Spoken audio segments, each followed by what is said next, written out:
今年春天，台南麻豆柚花陆续盛开，目前在农园当中已经会当闻到柚花芳开，来当行出户外来一撮野餐休闲，一定做情调。今年摆脱疫情的束缚，麻豆农会结合在地青农，3月12号特别来举办柚花季，让大家来体验柚芳、听音乐，感受台南文旦产业文化的魅力。其中有一天嘛特别高场为活动宣传，甲民众做伙分享麻豆的热情，同时试食特别的柚花餐点，希望将文旦产业链做了更较好。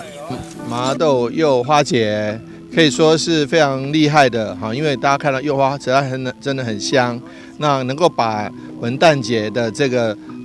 时间更拉得更长，从柚花开始一直到文旦一直到文旦的这个制品，所以说我想说有效的让不管是农民或者是消费者或是麻豆都得到加持，因为大家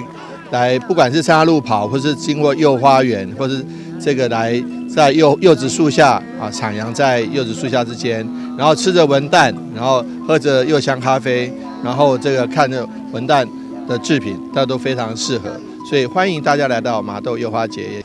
曾经因为疫情停办的麻豆柚花季，今年分做3大主题，嘛锁定亲子让当同乐的活动，让大家进一步认识文旦产业。那我们在园区里面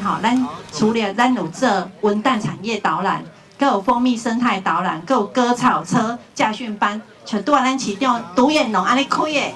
市长会晓开，咱来发一个驾照给伊。然后咱还有农业知识9宫格，就是什么是益虫，什么是害虫，让囡仔去认识。食农家说，这是亲子的活动。然后完了之后，我们有很有名的咱的迄个